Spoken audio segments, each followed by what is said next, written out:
things that are so commonplace that we're only going to be able to truly talk about them in the absurd if we're going to be able to figure out ways to dismantle them.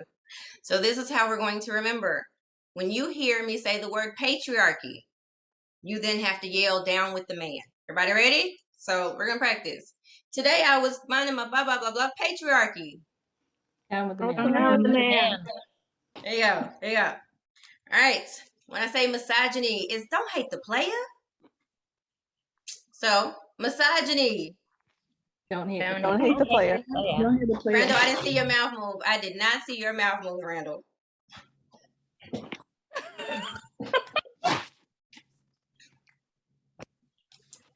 Next is sex, and it's let's get it on. There you go. Come on, I want to hear it. So sex. Let's get it on. All right. We're going to practice. Here we go one more time and make sure that you all are ready. Patriarchy. Down with the man. Hell yeah. Misogyny. Don't hate the player. Hate the player. Don't hate the player. Sex. Let's get it on. There you go. All right. So this is how you win your attendance and participation points for today. This is it. All right. Girl child, can you remember who you were before the world told you who you should be? Deep down, I've always believed in myself and known I'm just as good as anyone else. But lately, I notice that the world treats me differently because I'm a girl. From sunrise to sunset, my sisters and I do chores at home, while my brothers get to do whatever they want. And I see my mother carry the full burden of tending to our family. In church, they don't like when I ask questions, so I've learned to sit quietly. In the street, I see girls who walk in fear, as mothers warn their daughters not to give men the wrong idea. Everywhere I look, the world tells me I'm inferior, but this does not feel true. What's going on here? Girl child, you are right to question. Who? Do I know you? I am your mother's mother and her mother's mother. I am the mother of all. Then you must know why the world treats us this way. Please tell me, how did this come to be? Well, it is complicated, and there are many overlapping theories, but we do know that these traditions were man-made long, long ago. It was not always like this. In the beginning, men and women walked side by side together, valued equally as hunters and gatherers. Eventually, we began to settle down. And around this time, we elevated the idea of property and the need to own land and control a workforce. Men became protective of what was theirs, which led to fighting. Sexual violence against women became a weapon of war. Conquerors enslaved women as concubines. Men felt entitled to own and take on many wives, even in times of peace. As their wealth grew, so did the desire to give males an inheritance. Girls came to be seen as property, valued primarily for their sexual purity and ability to have children. They were exchanged between families for a price. Many girls were subjected to traditions aimed at preserving their purity and family honor. Many are still practiced today.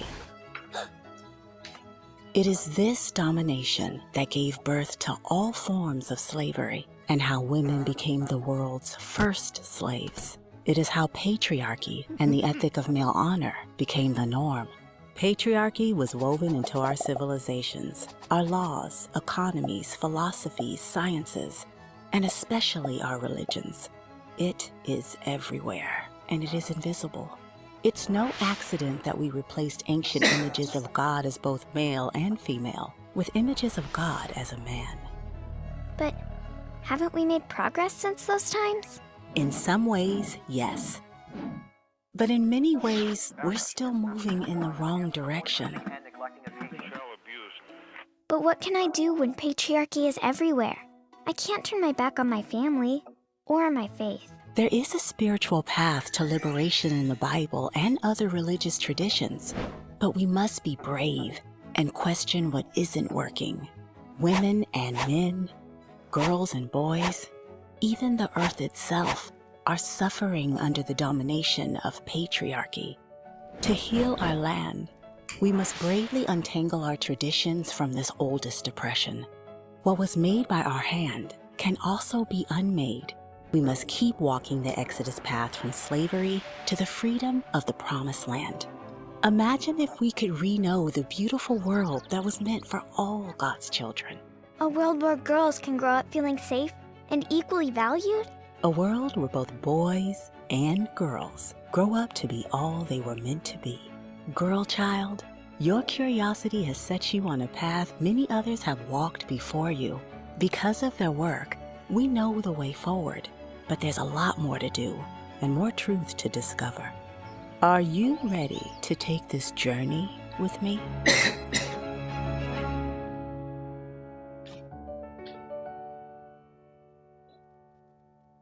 So, are you ready to take this journey of patriarchy with me?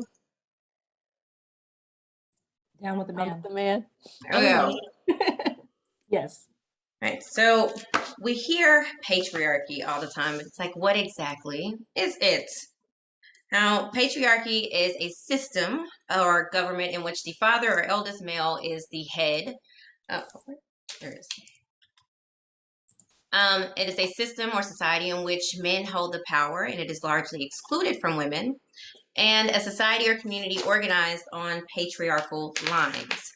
What that looks like today is simply one saying that it does not mean that women do not have influence, right? It means that when we're talking about our lens of oppression, power, and privilege, that power, for the most part, lies with the male.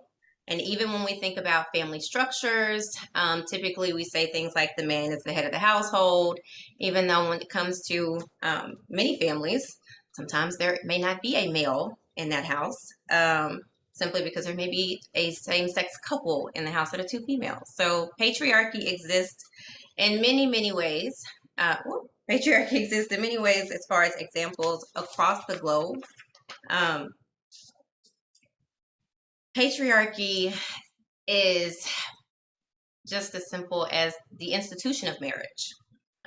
We needed to be able to pass down property. Today, people marry for love, but people originally married in order to be able to pass down property to their heirs. And since women were considered property, you needed to be able to pass this down to a man. So fathers needed to marry off their daughters, so there was a man to pass down property and wealth to. In our government, as far as what that would look like, this is as simple as us still thinking that in the 2000, even if you did not agree with the two candidates that were running, if you did not agree that the issue was that Hillary shouldn't have won because she's a woman, then that's what patriarchy, sexism, and even misogyny looks like. So because we have a woman in one of the highest offices in the land, same-sex marriage is legal. We have those who, who want to know, is patriarchy dead? Is it still a thing? So what makes this stop? What we are going to do is we're going to divide into two. I'm going to place you in breakout rooms. Group one is going to give us an argument for reasons why patriarchy is no longer existent. Why is patriarchy not here? And group two will give us 4 examples of how patriarchy is still alive and present in today's society. I'm going to give you 5 to 7 minutes with your team to do that. Group 1, patriarchy is dead. Group 2, patriarchy is alive and well. Second.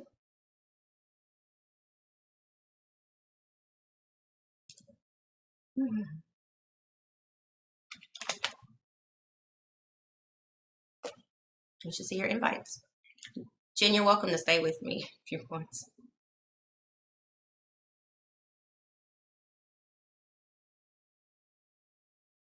Small said that women were nothing but machines for producing children.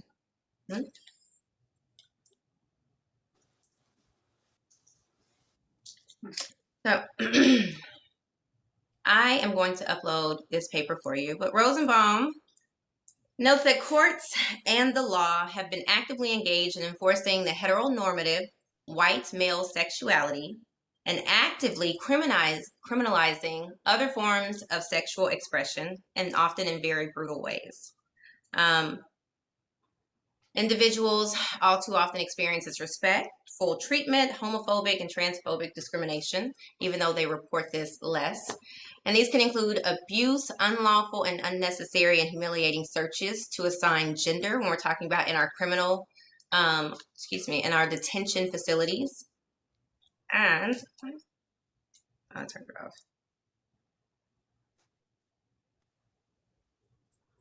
And that at one time in Ireland, the theocratic Roman Catholic state established the Magdalene Home, which incarcerated and exploited young women, essentially for being sexually active and getting pregnant while not married. Also, at the same time, they took these babies and gave them to the rich and other individuals who were, or women who were unable to have children. So they criminalized these women for having sex and babies, and then took the babies subsequently. Now, is anyone, when it comes to just sex, so I wanted to be a sexologist when I was in school. I absolutely think that sexuality makes up a huge part of who we are. So it is what my emphasis is in my undergraduate. I studied psychology with emphasis in sexuality. I wanted to be the next Ruth, Dr. Ruth. I wanted to have a TV show, you name it, and I may still do it. Who knows? And I was fascinated by how we view sexuality just around the globe, still very often with a patriarchal lens. Now, women or biological women, those who are born female, have the only organ strictly for sexual pleasure. Yes, we do. It's called the clitoris. It has no other function other than sexual pleasure.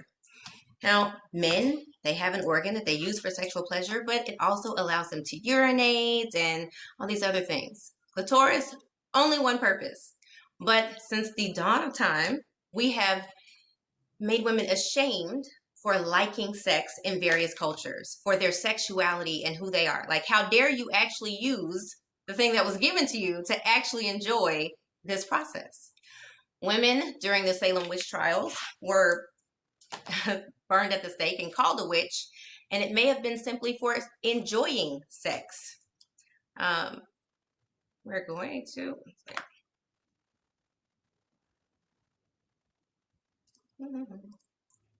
So, what is sexism? Sexism is prejudice, stereotyping, or discrimination that typically is based upon sex. You all saw the RBG movie, right? Based on sex. Yes. So we have laws against this. So sexism should not be present as well. Kind of like patriarchy is dead, sexism should also be dead at this point, right? Because you cannot discriminate based upon sex. You don't have to pay women the same, apparently, in this country. But other than that, it should be dead. But what does sexist acts look like in our everyday society? This is because I uploaded this for you all, so you have it as well. When we're talking about behaviors and speech and writing, happens in gestures, law policies, practices, and traditions, images.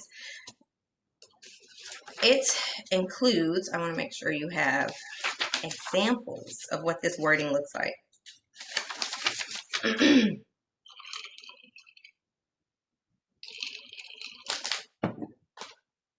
This is when we base a woman's value on her role as a mother, a wife, or girlfriend. This is when we assume that women are unable to do things for themselves, such as manage money or run countries. When we glorify traditions that are supposed to be unladylike in media. When we differentiate between good women and bad women based on how they are dressed. And misogyny is specific to the hate or dislike or contempt from women, or for women, excuse me. Misogyny is not just as simple as sexism. This is intentional disregard and or hate against women for simply being women. Hmm? Everyday examples of misogynistic behavior. So when we use rape casually in sentences like, it's like, man, they raped me with that price. If you've never had your body invaded unwillingly, then to use it so casually is not only disrespectful, but it is rude. Who do I have to insert sex act here to get whatever? Well, that's misogynistic. It implies that women are unable to achieve certain things, or that their only thing that they have of value literally is between their legs. Mansplaining. Mansplaining, we know, is when men assume that women may not be able to understand something and they go about explaining it in a very condescending way.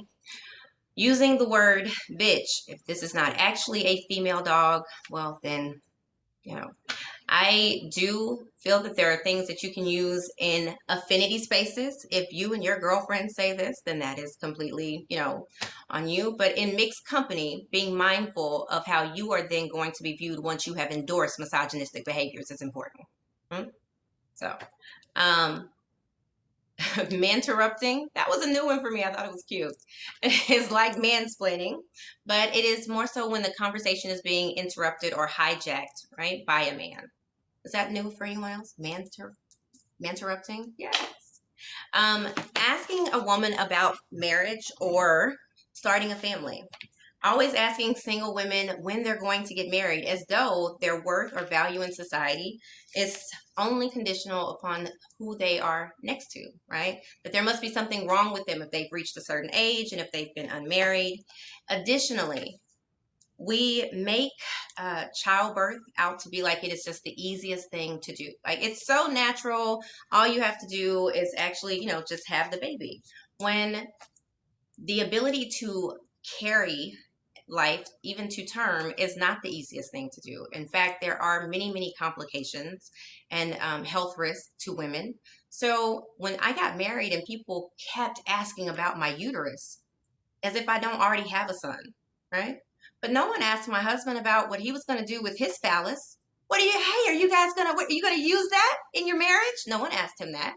But because I'm a woman, I'm expected to birth him babies. That is misogyny and sexism. Demetrius? Yeah, thank you. I didn't mean to interrupt you. You're on a roll here. I wanted to say, first of all, I'm having internet issues, so I've been in and out of class. I apologize about that.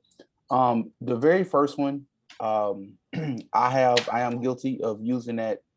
I wouldn't say I've used it a lot casually, but there have been times in my life where I've randomly used that word to say that. Really, the example that you gave, man, they That you rate were me being taken financially. advantage of? And I had a friend one time, a female friend, that told me, she said, I'd appreciate it if you didn't use that word. And I was like, well, I didn't mean anything by it. And I think I ended up apologizing, but I'm going to go ahead and apologize to her again today, just randomly, because you brought it up and it just reminded me of that situation. And I have a question: the mansplaining and the manterrupting. First time I've heard that explanation. Not the first. I mean, the titles. Not the first time I've heard the terms. How do you know when mansplaining or manterrupting is happening, as opposed to, like, say that man would do it regardless of who it was within the conversation? How do you know he's doing it specifically because she's a woman if he doesn't say it? Is there a way to know? So I guess as far as your own behaviors, one, it's going to be you being conscious of your own biases, right? That's why when we talk about knowing your triggers and, that kind of thing, and then watching your own behavior. If you see yourself explaining more in groups of women than you do with your male friends, it's possibly you're doing a lot of mansplaining. Mansplaining also is when you are assuming that female person doesn't know what you're talking about. When you're assuming that she is not able or capable of understanding this term before you begin mansplaining, right? So you could ask so that you don't mansplain and make sure that you're on the same page. Those are just good communication skills. It doesn't have to have anything to do with gender. Thank you. It is also, when we're talking about mansplaining, it's specific to it being condescending, right? It's specific to you treating, I can tell that you're treating me this way because I am a woman. Have you ever encountered a situation where you knew someone was treating you a certain way because you identify as Black? Yeah. Okay. So women often know when they are being spoken to in a very condescending manner because of their identity. It's very similar. Okay. So just like the internalized racism or oppression and dominance that we talked about, patriarchy, misogyny, and sexism can also be internalized. It happens in our interpersonal communication and definitely institutionally. Now, institutionally, this is going to look like policies and procedures, attitudes, laws. This is everything from policing of women's bodies, right? This is, when it is institutional, it's our rape culture, which we'll talk about a little later. It is when we decide that, we take that dollar out and decide how short girls' skirts can be, or if we're judging women and their sexuality, or how sexually expressive they may be, and punishing that in systems such as not actually prosecuting our rapes, or in our interpersonal communication. This may be when we actually blame the victims for being raped, right? And internalize the same way that oppression can be internalized, so can misogyny, patriarchy, and sexism. When women side with patriarchy, right? And this looks like everything from, when we talked about how internalized racism or internalized oppression can bring about shame or guilt and things like that. This is when women say things like, I'm not like other girls. Girls just don't get along. I am exactly like other girls. I love being like other girls, right? Or when we say things in society like, women are just so emotional. I found it to be very interesting that in countries ruled by women in 2020, those countries fared better during the pandemic. Wonder if it was based on communication. In this study, they reviewed, let's see, while women make up roughly 70% of healthcare workforce in the U.S., around the world, they are far less represented in leadership. All right. There are 17 women acting as heads of government, and 10 of whom were included in the study due to limited access of information for some of the studies. The study compared transcripts of public speeches and statements made by 20 world leaders between February 26th and April 6th. And while the number of speeches made by the individual leader varied, the total came out to 61 by women and 61 by men, or a total of 122. In times of emergency and in times of crisis, we see these speeches as being a way to motivate and inspire citizens, said a doctoral candidate at the University of College in Dublin. Research shows a direct correlation between the examples of leaders and their followers. In Brazil, where President Bolsonaro played down the COVID-19 pandemic, social distancing measures were weaker in parts of the country where support was strong for the president. In the United States, more recently, the subordination of women has historically been one of the main purposes. Oh, wait, that is different. Wait a minute, that's a different article. Here we go. Where? I uploaded it for you all. Hold on.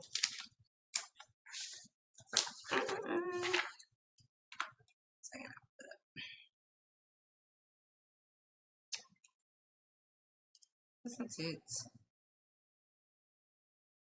I want you all to have the specific countries. 1 second. Where, being concerned about women being too emotional, I guess this could be something that we need to think about when it comes to our language as far as sexism and misogyny. Anger is an emotion, right? It's okay if men get angry, right? If they get frustrated or they throw temper, that is also an emotion. But when we show softer emotions, such as, crying, or even when Howard Dean made that very weird noise that time, right? Y'all remember that? That was like my favorite. Y'all don't remember that election? Oh, y'all so young. So he was running for president, and he was a Democratic candidate, I do believe, and he was doing just fine until he got really excited in a speech, and he said, And then his whole campaign went downhill because being excitable, even though he really was just being excited about the fact that he was, being cheered on and that kind of stuff, but it was not seen as masculine. Misogyny shows, and let me share my screen.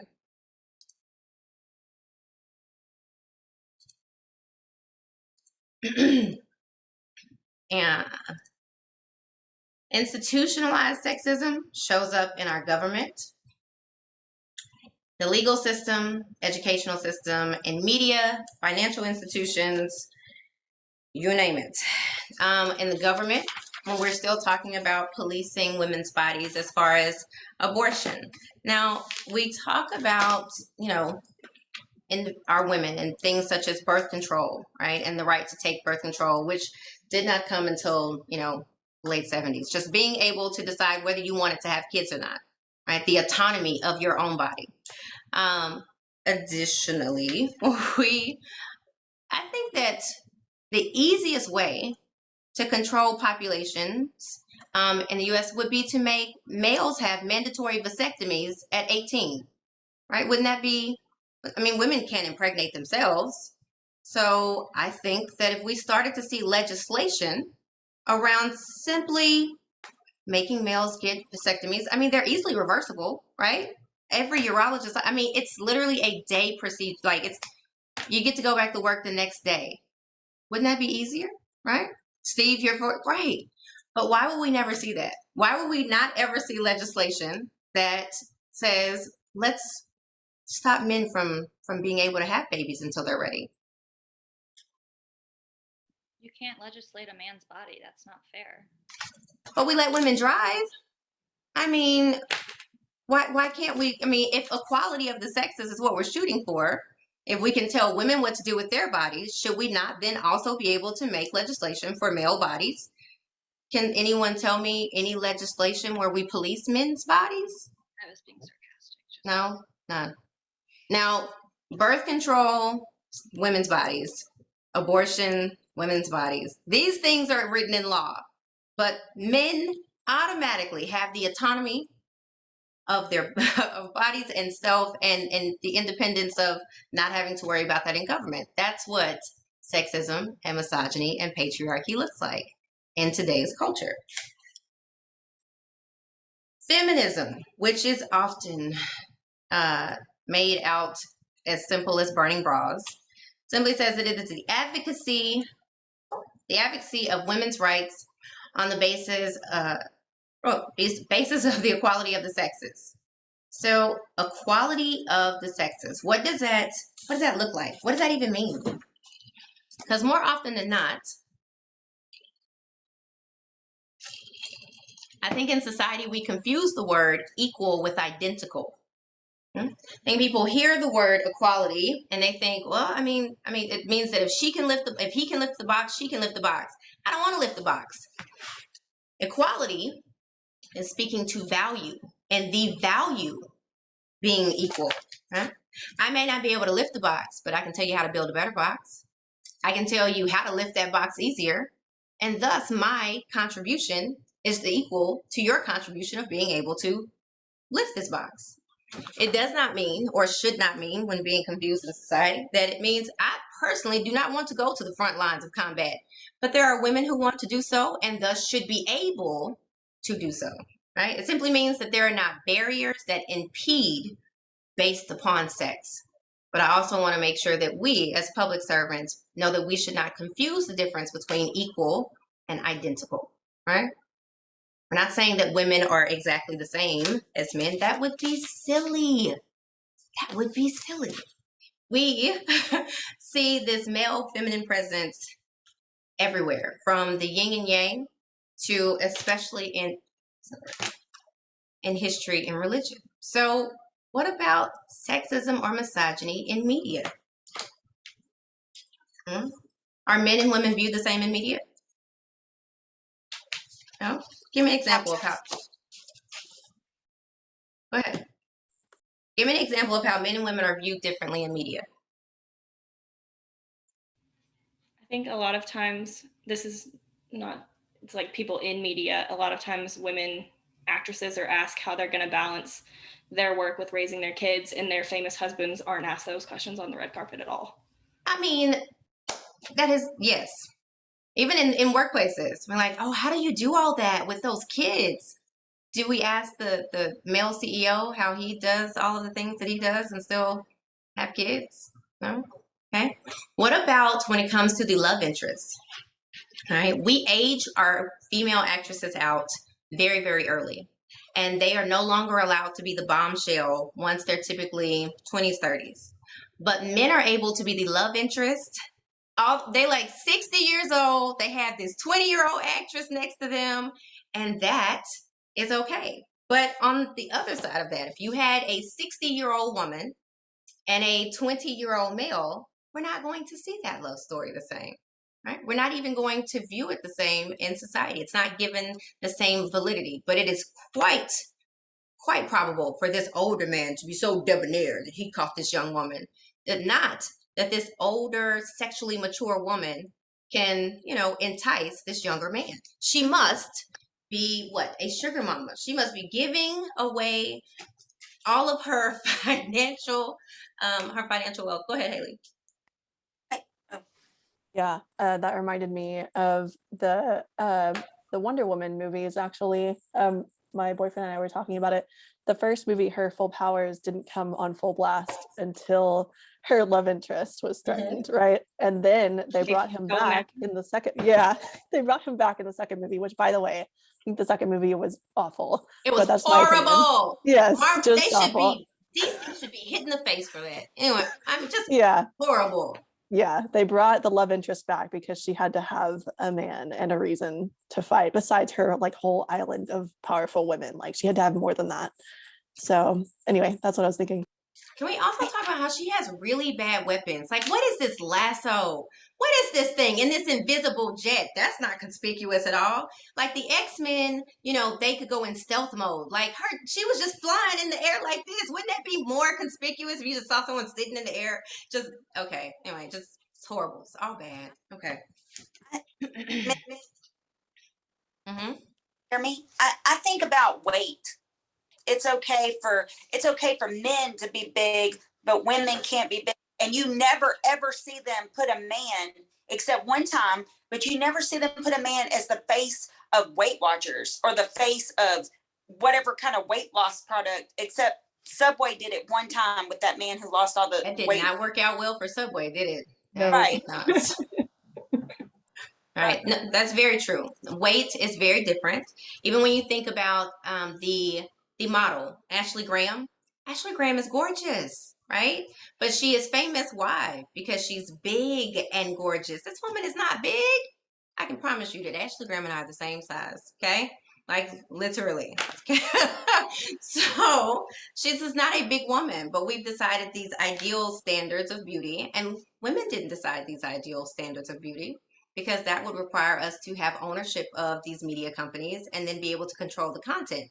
So the ideal beauty standards were created by anyone? Yes, by patriarchy. Down with the man. There you go. Down with the man. Oh, white guys. Additionally, in media, the virgin slut dichotomy comes up very, very often. Does anybody? I forget sometimes how young you are. Y'all, have you seen The Breakfast Club? Yes. Okay. Don't look at me like that. Y'all never heard the song "Down with OPP." I mean, I could be shocked. So, I heard that song. Thank you. So, in The Breakfast Club, when Claire says, "Well, if you say you haven't, you're a prude, and if you say you have, you're a slut." So it's a trap. Right? In short, a woman who does is a whore, and a woman who does not is a virgin.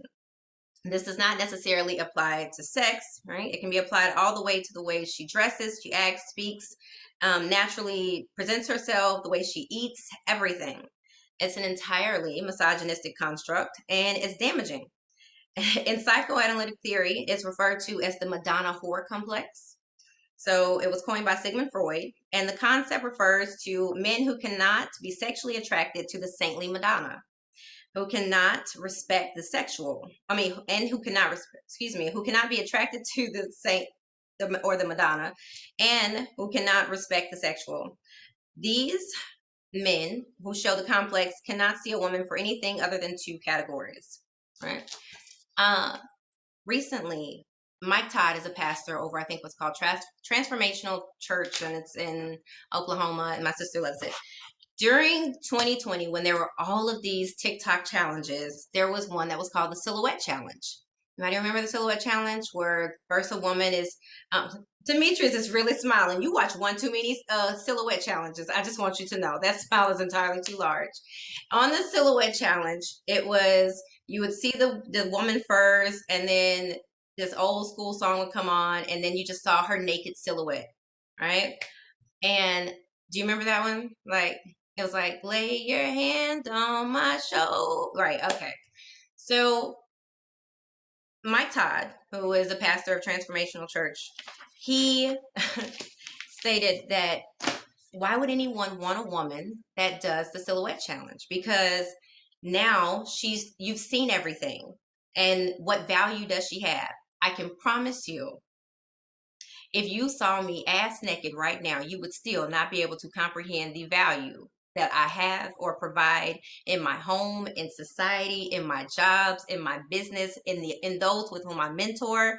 So boiling a woman down to her worth being not only her body, but the value of what is between her legs and who had it prior to you is not only a fallacy, because we encourage men to explore their sexuality, right? They get to go sow their royal oats. They don't even have an organ for sexual pleasure like us, but they're supposed to go sow their royal oats and experience all these things prior to settling down. But if a woman does those things, then she would not be worth as much, right? The bride price or dowry would be different, and we must keep women pure. What about religion? Is there patriarchy or sexism in religion? If so, how? How? You mean Well, to I tell mean, me, how? Seriously, God loves everyone. How is there patriarchy or sexism? Women can't be priests, and if they want to be a pastor, then they're looked down upon more than men. Like, how can a woman in? So women aren't allowed to be priests. In fact, there are 100+ denominations in the U.S. Where does this thing go? And I have a list of those that actually allow women to ascend to leadership. Anyone else? Go ahead while we're... well, a couple of things. I was just going to say, as far as the Silhouette Challenge, I was actually thinking of the 2021. I thought that's what you were referring to. Do you know what I'm talking about? No, there was no, what was I guess it's kind of considered the same, the Busted Challenge. Oh, okay. Yep. That's so I want to clarify, there being so many women That in your here. smile was based on the Busted Challenge? My smile was not to be like the typical man. My smile was based on the fact that I did some complaining throughout the year over that. And the second thing I wanted to say was one of the biggest things as far as religion is concerned is God being called him. I've always wondered about that. Well, I shouldn't say always, but I've wondered about that for years. That's one of the biggest ones. We gonna get to it. Yeah, that hurt some people's feelings. Okay. Anyone else? Where does patriarchy, sexism, or misogyny show up in religion? I mean, when they translated the Bible to English, the Catholic Church basically got rid of all of the women, period. Like, women were the first people to see Jesus after the resurrection, and we kind of just brush over that. And then in the Trials of Nicaea, where they were deciding which stories were going into the books, anything written by a woman was thrown out. I was gonna use that one, so I can take that off the slide now. Exactly. During the Council of Nicaea, when they were deciding not only that, but whether Christ should be divine, because that was also something that needed to be determined by a council, if they were going to consider Christ divine. And yes, they did remove things that were written by women. So we have, 66 books in this in the holy text that not written by women. What about the Quran? Any books written by women in the Quran?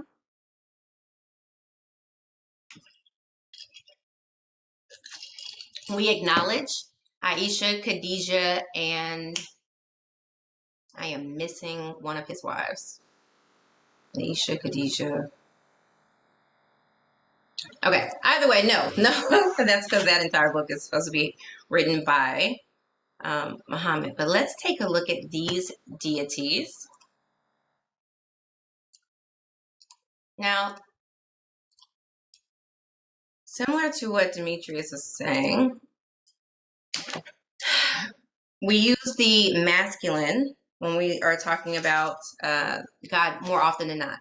God the Father, or, he is going to this or he is going to that. Which is why I have a tattoo that says love God herself, right? Because it is a reminder of just that. Now, to the left, this is to represent Gaia. Anyone know who Gaia is? Earth. Mother of Earth. She's from Greek mythology, but she is the earth goddess, right? She gives birth to the sky, the sea, as well as titans and giants. Next to Gaia is Mami Wata, and she is an African goddess, and she represents control of the spirits and water, and she's often depicted as a mermaid or seen with snakes. Good. Towards the end here, anyone know who she is? I can't hear you. Is it Krishna? She is actually Parvati. Yeah, she is Parvati. So she's the wife or mother of Ganesh.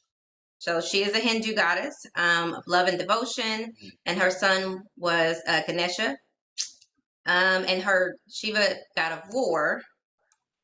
Her son Ganesha forced her husband Shiva, god of war, to find her son a new head when he lost his. We have at the top. Anyone know who that is? She's a Norse god named Hel. Amanda, no, who is that?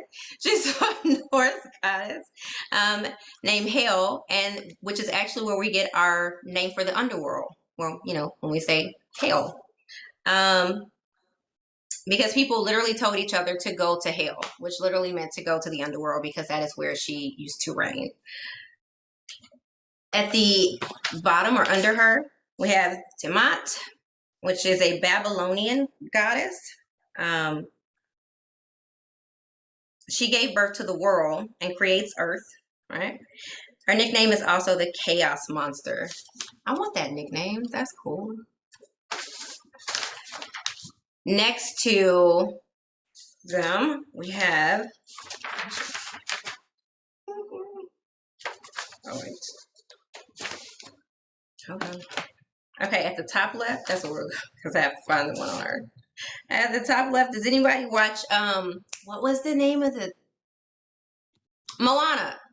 Anybody watch Moana? Yes! Okay. I love that. I also downloaded it. Pele was the goddess of volcanoes.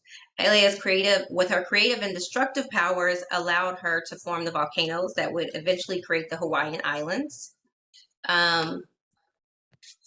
We have the cat at the bottom is representing Bast, who is... all cats should have lived in ancient Egypt, it says. But this goddess transformed into a cat at night to fend off serpents that would have attacked her father Ra. How does sexism, patriarchy, and misogyny show up in healthcare? I know we talked about bias. So yes, we know that we believe women less, and that more often than not, when women are in pain, they are given a sedative because they're not actually hurt. They're just irate. But what are other ways that maybe sexism and misogyny shows up in healthcare or even healthcare policies? I don't know if it happens still to this day, but you might have heard of the husband stitch after childbirth. Episiotomy. Was it called? I'm sorry. It's called an episiotomy. Oh, okay. It sounds like to please the man, to appease Yes. the man. Yeah. So an episiotomy is when you are unable to get a child out, and they would typically cut with a very sharp knife and allow for more space, and they sew it back up. It's called episiotomy. They don't do that very much anymore. They now allow the child to rip because the tear is easier to heal than actually cutting it and sewing it back together. Either way, when they would stitch it back up, it is called the husband stitch, and it was often referred to as making sure that you were it made references so you were getting a vaginoplasty. Additionally, the fact that we even have vaginoplasties are a whole thing. Anywhere else? Any other ways that it shows up in healthcare? You can't decide to remove your own uterus if you don't want to have children, even at like the age of 30, because what if you get married and meet the love of your life and decide you want to have a baby? Very much so. Women are unable to have, if they just know that they do not want kids, there are conditions, and these conditions differ by state. Some states say that you have to be of a certain age and already have a certain number of kids. Some states say you have to be married, but that still places a value on whether she is a mother or a spouse, and still does not give her autonomy over her body, simply because of her own wants. However, if Randall wanted to walk into a doctor's office tomorrow and have a vasectomy, does he have to have any kids? Does he have to have a wife? Does his wife have to go with him? Or does his husband have to go with him and sign the paper saying, yes, he is allowed to do what he would like to do with his testicles? No.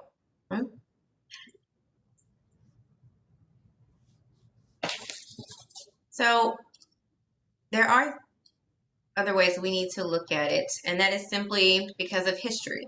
Now, this is Elizabeth Blackwell, 1849, and she was the first woman in America to become, or first female in America to become a doctor or to graduate with a medical degree. Next to her is Dr. Rebecca Lee Crumpler, and that she became a doctor in 1864. And then this giant here that I actually got to meet is Dr. Edith Irby Jones. And she was the first Black woman to receive a medical degree in the South.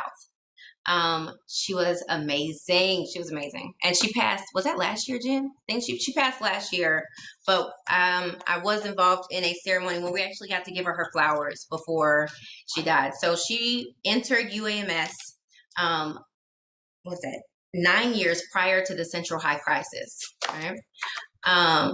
To give you context as far as when she did that. There was this is at UAMS, which was located about 9th Street at the time. So it wasn't, at the big campus that you see now. But she had to eat, or she typically ate alone, because there was segregated dining rooms, and there weren't other Black people in her class. But the janitors and other members of color would come and eat with her during lunch, so she didn't have to sit by herself. Afterwards, she opened clinics around the world, and she became a doctor because she lost a sister due to typhoid, and unable to receive care. So, yes, I'm a huge fan. I definitely fangirled out when I met her. What about politics?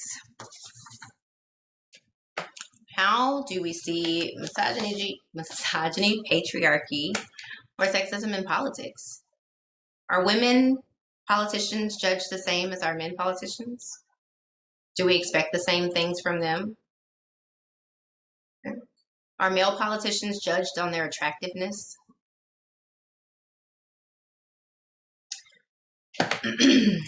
During the 2016 election, does anyone remember if there were news stories, or there was a news cycle about her going to the restroom during a debate?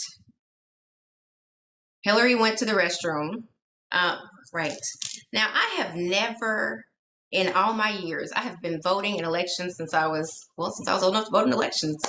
And I have never heard them actually care about how often a male candidate went to the restroom to relieve themselves. But it became an issue that she needed to go to the restroom. She was judged for wearing pantsuits. She was not feminine enough. She was, she needed to be more warm. Then they started playing up this whole grandma aspect. Did anyone snap pictures of whether President Trump hugged on his grandkids, or whether he spent time opening Christmas presents or baking cookies? Has that been something that we've cared about in previous news cycles with our male candidates?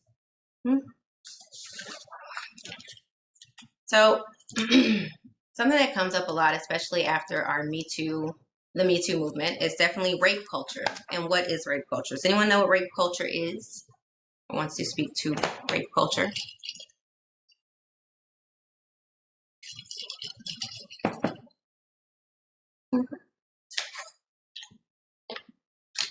Rape culture is an environment where rape is prevalent, in which sexual violence against women is normalized, and not only normalized but excused in the media. Rape culture is perpetuated through the use of misogynistic language, the objectification of women's bodies, and the glamorization of sexual violence, thereby creating a society that disregards women's rights and safety. Rape culture affects every woman. The rape of one woman is a degradation, terror, and limitation to all women. Most women and girls limit their behavior because of the existence of rape. And most women and girls live in fear of rape, and men generally do not. Rape functions, even to this day, as the most powerful means of torture when it comes to subordination of women. And even though many men don't rape, and many women are never victims of rape, rape culture still affects all of us. Those statistics, as far as even the reporting of rape, and who we give passes to. I think it is important for us to remember that rape has absolutely nothing to do with sex. When people say things like, "Oh, he's rich and he can have any woman he wants," rape is about power. Rape is about control. It's not actually about sex in and of itself. Anyone know who they are? Anyone? Yeah. Rapists. They're the fuck consent crew. That's who they are. Whether we are talking about rap music, or Brock Turner, whose father said that he didn't think that 20 minutes of action should destroy his son's life. 20 minutes of action, that time that he spent with a woman who was not coherent. Rape culture is where we are blaming victims because they didn't come out soon enough, where we've decided when women have to disclose abuse that has happened to them. We have seen news stories that Charlie Sheen knows his HIV status and continues to have sex with women without disclosing this. Right? Bill Cosby, it does not matter if a woman returned to visit his house. If he raped her the first time, it is still considered rape the second time. Anytime someone does not consent to engaging in a sexual act, it is rape. Examples of rape culture: trivializing that boys will be boys. Okay? That I did not allow people to say that to my son as he was getting older, and I made sure he knew, even as a small child, if you touch someone without their consent, it is assault. Right? It doesn't matter if you are rich, to quote our previous president. You cannot still grab people by the vaginas. That is sexual assault. Defining manhood as dominant or sexually aggressive, defining womanhood as submissive or sexually passive, putting pressure on our men to score or to have sex, assuming only promiscuous women get raped. Additionally, sex work should be legal. Side note, that is also the policing of women's bodies. I am able to decide when I want to have sex, and thus I'm also able to charge. If we live in a capitalistic society where we're able to charge for goods and services, if I'm really good at sex and I want to be able to charge for it, she or he should be able to do such. Side note. But not allowing that to happen, because most sex workers are women. I can promise you, if there was a uptick in sex workers that identify as male, that would change instantly, right?